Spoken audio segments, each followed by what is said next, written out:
책가세가 들려주는 이야기 책들이.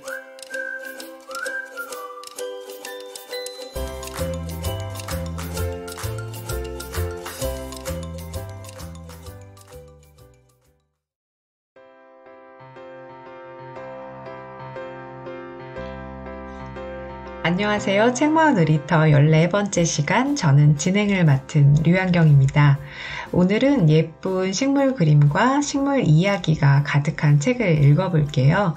식물 세밀화가 이소영 작가가 쓰고 그린 책 식물과 나인데요.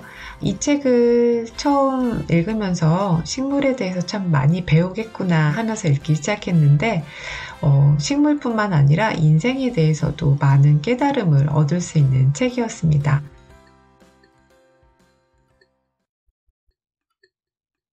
책을 읽기 전과 읽은 후에 식물을 보는 눈이 좀 달라졌는데 그중 한 가지는 바로 눈에 보이지 않던 뿌리를 생각하게 되었다는 것입니다. 작지만 거대한 알뿌리라는 제목의 글을 같이 읽어볼게요. 구근 혹은 알뿌리라고 부르는 이 식물들을 나는 유난히 좋아한다. 튤립, 히아신스, 크로커스, 수선화, 무스카리 모두 길고 긴 겨울을 지나야 비로소 볼 수 있는 식물들이다. 누군가 내게 알뿌리 식물들의 매력이 무엇이냐고 묻는다면 나는 그저 알뿌리인 것 자체가 매력이라고 말할 것이다. 땅속에서 혹독한 겨울을 견딜 수 있는 이유도, 이른봄 그 어떤 식물보다 빨리 꽃을 피우는 이유도 모두 이들이 비대한 알뿌리를 가졌기 때문이다. 식물은 언제나 그 자리에 있다. 이 시끄러운 세상에 자신에게 시선을 주는 이 하나 없어도 누가 알아주기를 바라지 않고 해야 할 일을 묵묵히 해낸다. 그런 식물의 기관 중에서도 뿌리는 가장 식물다운 기관이 아닌가 한다. 뿌리는 땅속에서 식물 전체를 지탱하며 혹시 모를 비상 상황에 대비해 양분과 수분을 저장해둔다. 또 지상부의 기관들이 원할 때 알맞은 양분과 수분을 공급해주고 모든 기관이 유연하게 순환하도록 돕는다. 보이지 않는 곳에서 마치 보호자처럼 지상부를 보살피며 식물의 삶을 관장한다. 알뿌리 식물도 마찬가지다. 춥고 건조한 겨울 동안 비대한 땅속 뿌리에 양분을 저장하고 겨울 추위가 지나가기를 기다렸다가 봄이 오면 그간 저장해 두었던 뿌리 양분을 모두 이용해 잎을 틔우고 꽃을 피운다. 아무것도 아닌 듯 보이는 작은 알뿌리가 가진 힘을 생각한다. 이 둥근 생명체로부터 만들어질 잎과 꽃, 열매와 씨앗, 그리고 꽃과 열매를 향해 모여들 동물과 인간, 그 놀라운 힘을 떠올리면 내가 그리는 이 풀꽃 한 송이가 하나의 행성처럼 느껴진다. 삶에는 이겨내야 할 추운 겨울이 있으면 꽃을 피우는 따뜻한 봄날도 있다는 것을 내 손에 쥐어진 작은 알뿌리들이 알려주었다. 네, 전에는 봄에 수선화를 볼 때면 노란 꽃만 보였는데 이 부분을 읽고 나니까 그 꽃을 피우기까지 애를 정말 많이 썼을 보이지 않는 뿌리를 생각하게 되더라고요. 알뿌리가 땅속에서 추운 겨울을 나지 않으면 잎은 나지만 꽃은 피지 않는다고 합니다.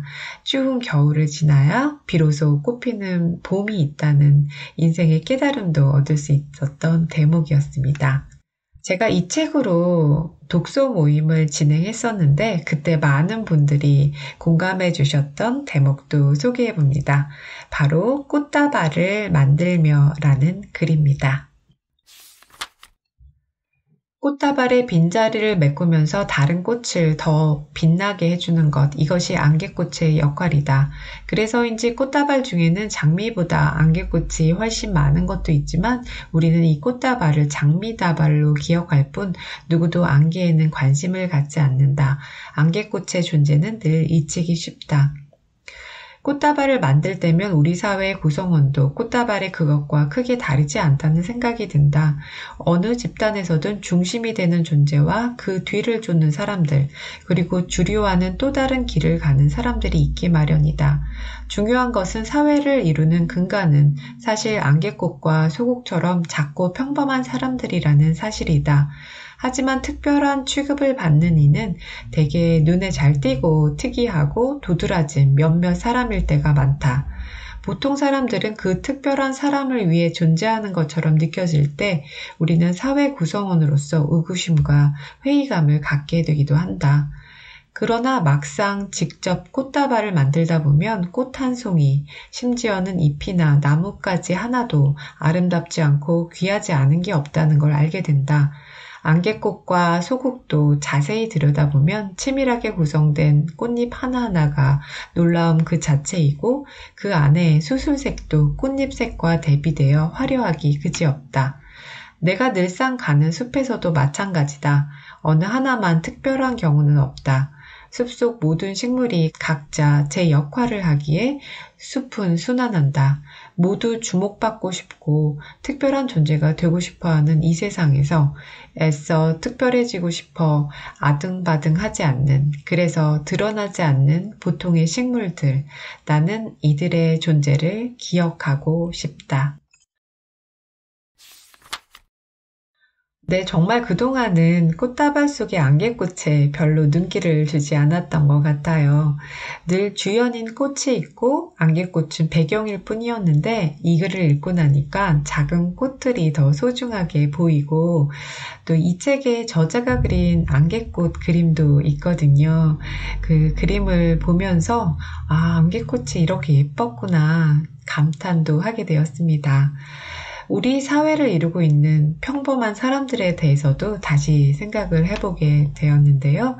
어느 드라마 대사였던 드라마에서나 주연, 조연이 있지. 우리가 사는 세상은 각자가 모두 주인공이야. 라는 이 말처럼 우리는 모두가 주인공이 되고 또 작고 평범하더라도 그 가치를 인정받는 삶을 살아가면 좋겠습니다. 네, 또 이 책을 읽으면서 내가 너무 인간의 눈으로만 식물을 봤었구나 하는 생각도 들었는데요. 예를 들어 복숭아. 우리는 달콤한 복숭아를 참 좋아하죠. 그런데 그 털은 싫어하잖아요. 그래서 복숭아를 포장할 때는 털을 최대한 닦고 또 털이 없는 품종도 많이 개발하고 있다고 합니다. 그런데 이 털이 그렇게 성가신 존재만일까요? 복숭아는 사과나 수박 같은 다른 과일에 비해서 껍질이 참 얇은 편이죠. 복숭아 털이 이 곤충이나 새들로부터 열매를 보호하기 위해서 있다고 합니다. 그리고 털은 수분의 손실도 막아주고 비에 젖지 않게 지켜주는 역할도 한다고 해요. 저자는 복숭아 털에 대해 쓰면서 이렇게 말합니다.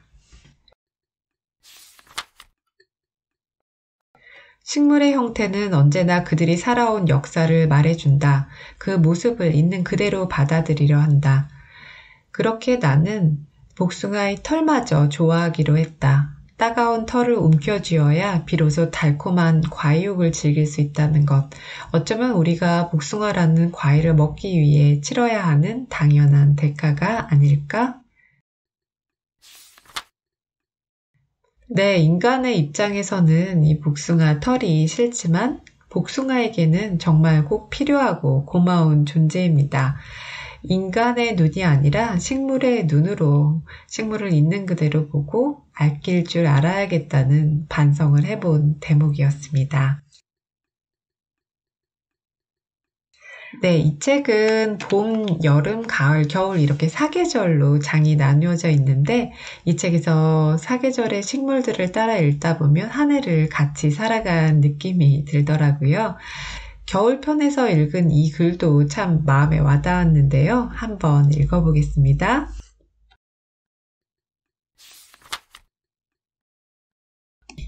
식물은 봄, 여름, 가을, 겨울이라는 단어를 알지 못해서 해의 길이와 온도로 시간의 흐름을 감지한다.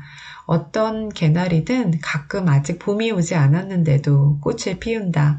겨울 동안 매서운 추위가 이어지다 갑자기 며칠 기온이 오르면 봄이 왔다고 착각해 꽃을 피우는 것이다. 하지만 괜찮다. 겨울에 꽃을 피운다고 생명이 치명적인 것도 아니니. 살아가며 예상치 못한 환경에 놓여 실수를 범하게 되더라도 내 삶이 다른 사람들의 것과는 다르게 흘러가는 듯한 느낌이 들고 나만 뒤처지는 것 같더라도 그런 삶이라고 해서 틀린 게 아니라는 걸 겨울에 꽃을 피우는 개나리나 이른봄 다른 식물이 잎을 틔울 때 꽃을 피우는 생강나무가 말해준다.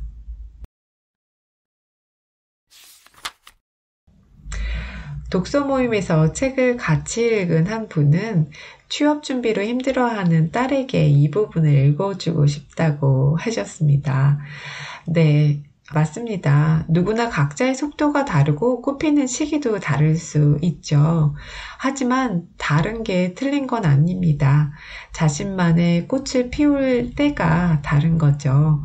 이렇게 남과 비교하고 또 내가 너무 빠른 건가, 늦은 건가, 아니면 실수한 건가 속상할 필요가 없다는 걸 식물과 자연에게서 또 배우게 됩니다.